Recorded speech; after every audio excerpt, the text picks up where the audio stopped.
For the first hot take from Cash Ice 1279, the Pirates are buyers and make some big moves. I agree. I think the Pirates will add a bat. Did anyone see what Paul Skeens did against the Cardinals this past week? For the first time in his career, pitched into the ninth inning, 8 1/3, 4 hits, 2 earned, 8 strikeouts. What a great performance, but he only got 1 run of run support. That's been the story with the Pirates all year. They can pitch, but they can't hit. If you take a look at the Fangraph leaderboards, they're 27th overall in offense this year. They need an upgrade in this lineup. Now, you got Brian Reynolds out in left field. I think that's fine. But you got Jack Sawinski out in center, who's just not doing anything this year. He has a negative Fangraph wins above replacement. You got Palacios out in right field right now. I think you can make an upgrade at one of those positions. I think Brent Rooker would be an amazing addition for the Pittsburgh Pirates. He's having a great year, hitting .291, 23 home runs. He's slugging .578 for crying out loud, a WRC plus of 168. This is the kind of bat that would be a huge upgrade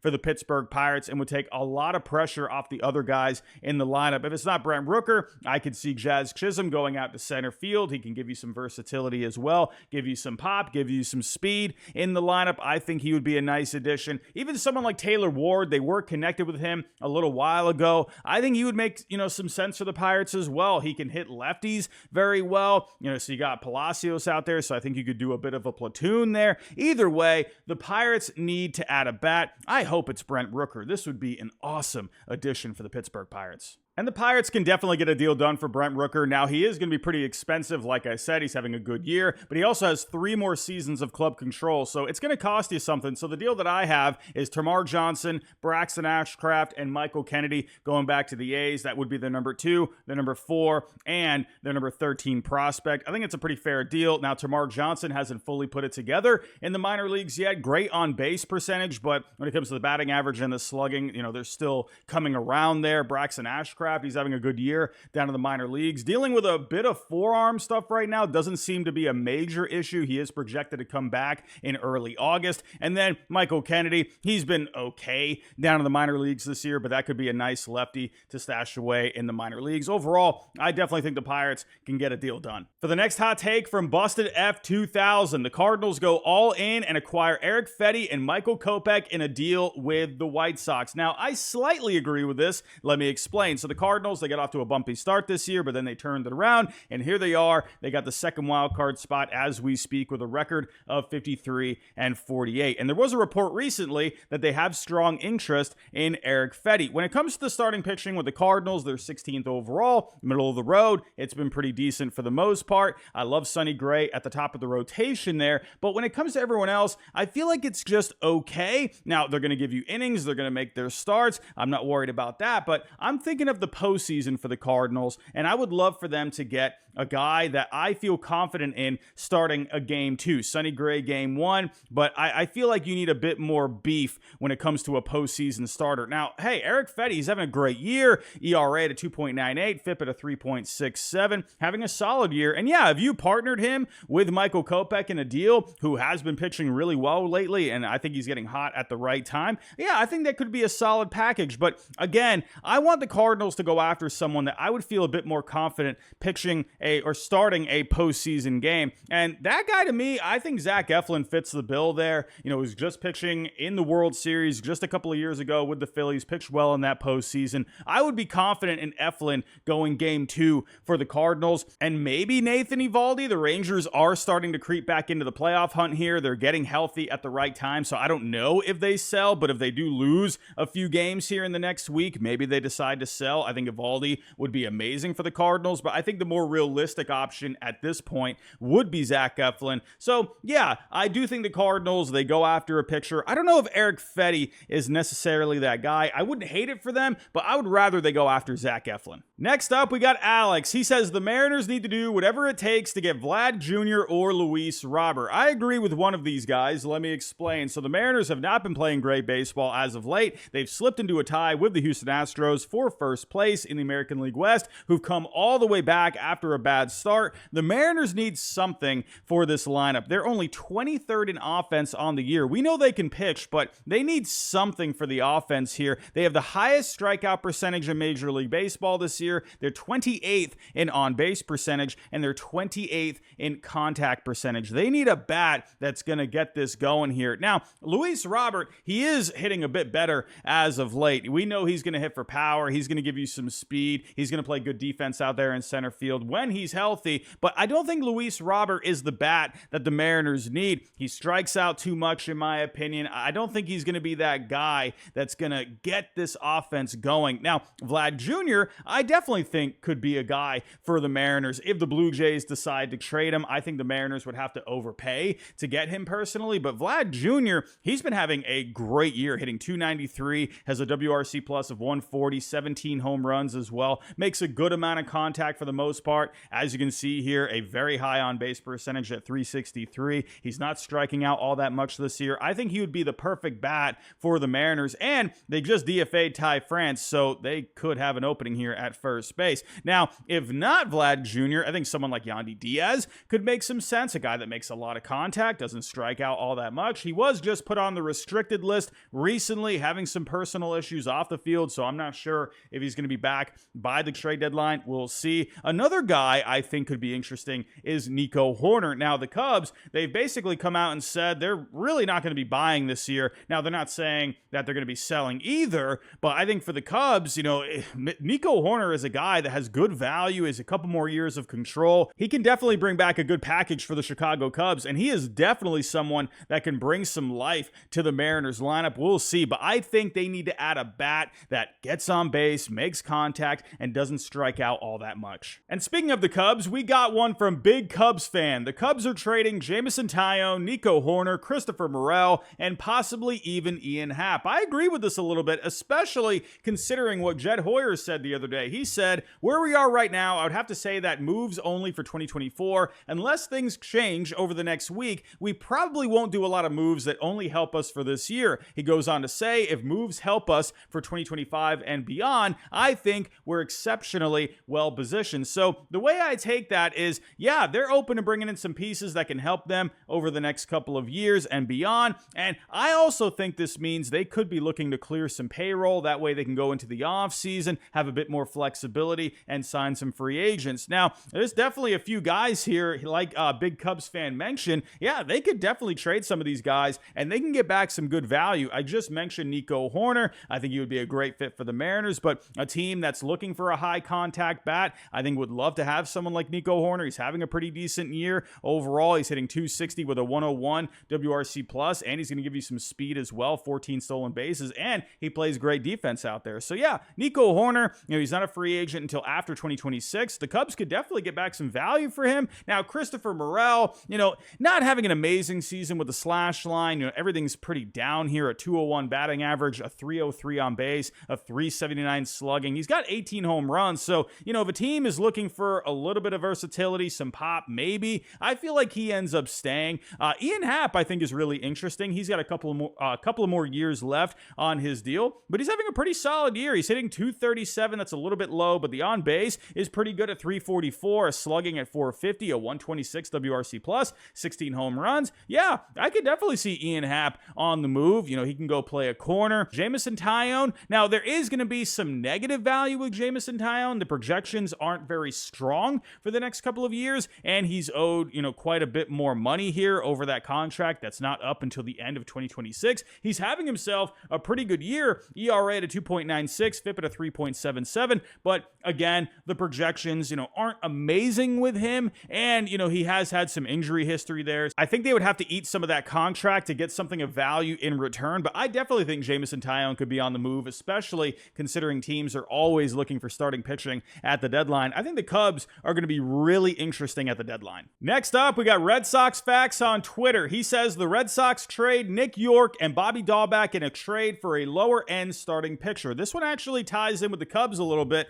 Not too long ago, we got a report that the Red Sox and the Yankees have talked with the Cubs about Jameson Taillon. Now, the Red Sox starting pitching this year has been a big surprise. New pitching coach Andrew Bailey, along with the new president of baseball operations, Craig Breslow, they've come come in and have completely changed the game for the Red Sox pitching. They have been one of the better pitching staffs in all of Major League Baseball this year, but the Red Sox bullpen has been having some injuries as of late, and they have been struggling a little bit. So I think you could make the argument, maybe bring in Jameson Taillon, maybe one of these guys like Cooper Criswell, who did pitch really well against the Rockies his last time out, but maybe he can go to the bullpen, help out there, and then Jameson Taillon, who is having a good year for the Cubs, can come and help out with the Red Sox. I mean, hey, Craig Breslow was with the Cubs. He knows Jameson Taillon well. I think he would be a good fit for the Red Sox rotation, and that gets me to Nick Yorke, number 6 prospect in the Red Sox system. The problem with Nick Yorke, he is having a great year down in the minor leagues at AAA right now, but he's coming up on Rule 5 eligibility, so he needs to be on a 40-man roster. The Red Sox, they have so many infielders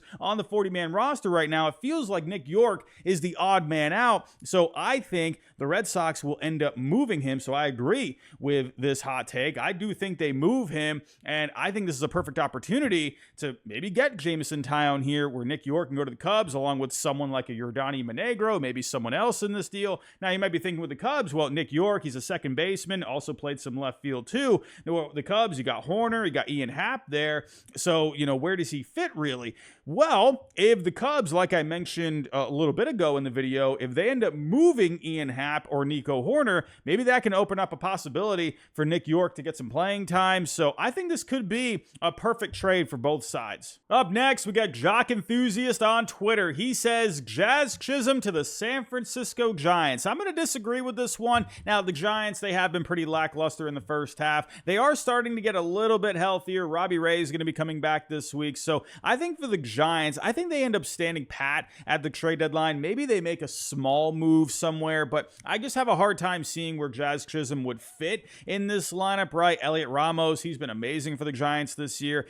Sure, maybe you could move him to a different spot in the outfield, but you got Yastrzemski, you got Conforto there. I feel like they're pretty much set in the outfield. You got Tyler Estrada at second base. That would be a bit of an upgrade. I don't know. I just don't see the Giants making this move. I feel like they stick with what they got, wait for some of these guys to come back, get healthy, and go for it in the second half. I do think there are some teams that are good fits for Jazz Chisholm. I mentioned the Pirates earlier with Brent Rooker. If they don't get him, I could definitely see the Pirates, where Jack Sawinski, like I said, has not performed well for the Pirates this year. Jazz Chisholm would be an upgrade for the Pittsburgh Pirates. You got the Kansas City Royals. They have not been getting a whole lot out of Kyle Isbell out in center field. He would definitely be an upgrade there. Will they be able to afford him? I'm not quite sure, but I think the Royals could be a good fit on paper. You got the Yankees, right? Left-handed bat, I think could fit well at Yankee Stadium. Gleyber Torres hasn't done too much at second base this year, so I could see that being a bit of an upgrade. He would give them that versatility of being able to play second base and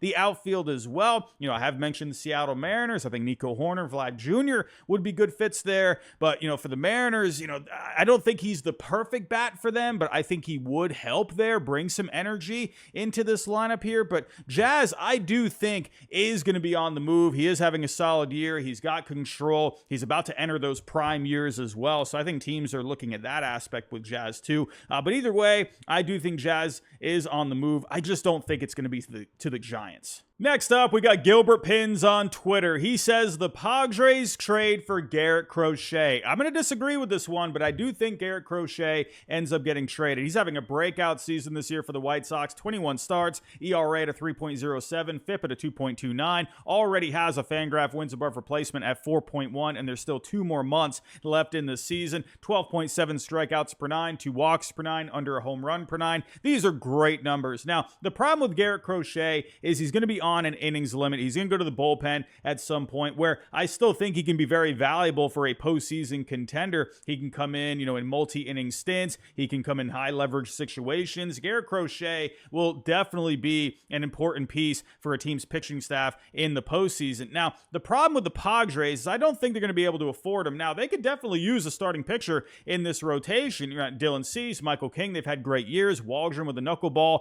has been solid, but Yu Darvish, he's been having having some injuries this year. He's also on the restricted list for personal reasons. And Joe Musgrove, he's been having some injuries as well. They could definitely use something else in this rotation. I just don't think they're going to be able to afford Garrett Crochet. They've been spending a lot of prospects in recent years. Now, you got someone like a Leo Dallas DeVries, where, yeah, that could be a pretty good piece to send back. That's just not going to be enough, though. Robbie Snelling, Dylan Lesko, they've been having rough years down in the minor leagues. You got Adam Mazur here, but that's not going to get it done. I just don't think the Padres will be able to get a deal done like this unless they gave up Ethan Salas. I just don't think they're going to part with him. That just doesn't make a whole lot of sense to me. That's your long-term catcher. So I just don't think the Padres are going to be able to get this done. I do think the Dodgers are the perfect spot for Garrett Crochet. And not just because they can afford him, but I think he fits their pitching staff really well for the postseason. They're going to be getting guys back here from injury. Glasnow, Kershaw coming back this week. Yamamoto should be back at some point in the second half. So they're set when it comes to postseason starters. But Garrett Crochet, he could definitely go into this bullpen and he can, come in different spots in the game when the Dodgers are in some trouble. So yeah, I definitely think Garrett Crochet would be a perfect fit for the Dodgers. I think they're a good team that can manage his innings, and they could put him in the rotation for the next 2 seasons after that. Maybe even get him signed up to an extension. I think that would be great. But most of all, the Dodgers, they can afford him. You could center a package around either one of these guys, maybe Bobby Miller, or you could do either their 1 or 2 prospect, Dalton Rushing or Jose DePaula. They could easily get a deal done here. You could even put Luis Robert in this deal, and you can get a massive blockbuster deal. I do think Garrett Crochet, one way or another, ends up with the Dodgers. I just think it's the perfect fit for him. I don't see the Padres being able to get a deal done. Up next, we got Jacob Tobin. He says Mason Miller is not traded at this year's deadline. I'm going to lean more towards yes on this. Now, Mason Miller, he's having an amazing season. 34 games,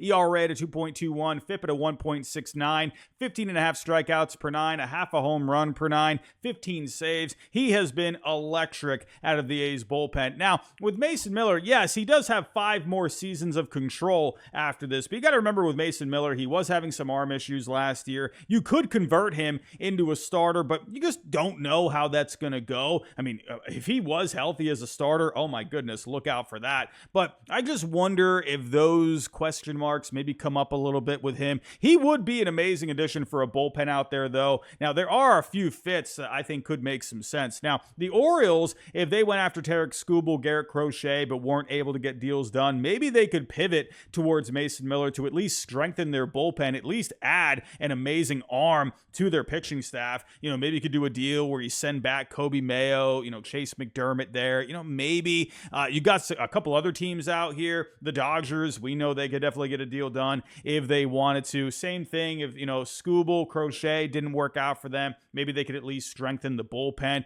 maybe center a package around Bobby Miller or Dalton Rushing or Jose DePaula. They could definitely get something done. Maybe the Yankees could do something. There have been some reports that they would be willing to part with Spencer Jones, so maybe they could center a package around him where you can maybe include guys like Will Warren, like a George Lombard, maybe one more piece in there. So yeah, I think there is a chance he ends up getting moved, but in the end, I feel like he just ends up staying. Either way, I mean, hey, the Oakland A's, if they end up keeping him, they got one of the best pitchers in baseball. And last but not least, we got Brandon De La Cruz. He says the Orioles will include Jackson Holliday in a trade for Tarik Skubal. Oof, I am 50-50 on this one right now. If you asked me this in the beginning of the year, I would have said absolutely not. Are you crazy? But the Tigers, they're playing well below expectations this year. 50-52 as of right now. They're 11 back in the division, 6 back in the wild card. It looks like they're on their way to selling off a couple of pieces, but will one of those pieces be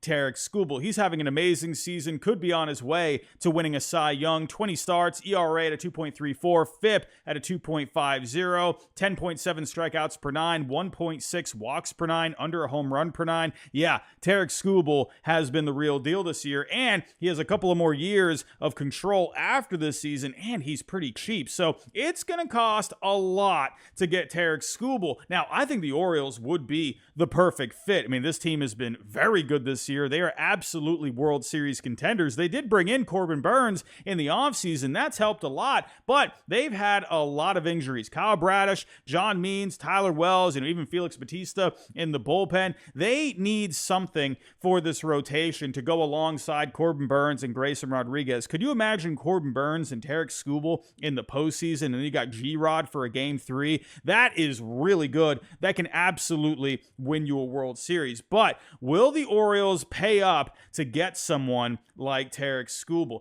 Now, if you include Jackson Holliday, the number one prospect in all of Major League Baseball, I think he's going to be a special player. I mean, that would really close up the gap in terms of value. You wouldn't have to give up much after Jackson Holliday. You could just throw in, a guy like a Cade Povich, a Dylan Beavers in there, and then you're pretty much done at that point. But would the Orioles part with Jackson Holliday? That's a tough pill to swallow, right? You got 2 more seasons of Tarik Skubal after this year. Another argument there for adding someone like a Tarik Skubal. I mentioned Corbin Burnes. He's going to be a free agent after this year. He's going to get himself a fat payday on the free agent market. I don't know if the Orioles are going to give him that kind of money, so you could have Tarik Skubal as your guy for the next 2 seasons, but I'm just wondering, when it comes to giving up someone like a Jackson Holliday, I feel like you would want to have Skubal for at least 3 more seasons after that. That's just me. I feel like 2 might be just a little too little for someone like Jackson Holliday. I don't think that's enough there. I don't think they part with Jackson Holliday for Tarik Skubal, but you never know. When it's the trade deadline, when you're in a position to go for a World Series, anything can happen. Now, if the Tigers would be open to doing something like this with like a Kobe Mayo, maybe a Samuel Basayo, I think Kobe Mayo would be more realistic. He's a little closer, to Major League ready at this point. And then you could put a ton of other prospects with it, Cade Povich, Enrique Bradfield Jr., Connor Norby, Dylan Beavers, a high volume package like this, kind of reminds me of the Juan Soto package that the Nationals got back, and that's turned out pretty good so far, right? You got CJ Abrams, James Wood in that deal, so maybe the Tigers do something like this. They could add some more bats to the organization, which they have been lacking, and they do have Jackson Jobe coming up the pipe. This guy is looking tremendous, that he's looking like their future ace, so I wonder if maybe the Tigers could do something like this. I feel like Jackson Holliday, it might be too much. I don't think I could do that for just 2 years of Tarik Skubal, maybe 3. I think I could do that, but I don't know, 2 years, Jackson Holliday, he's going to be a really good player. But those are my thoughts. I could see a deal like this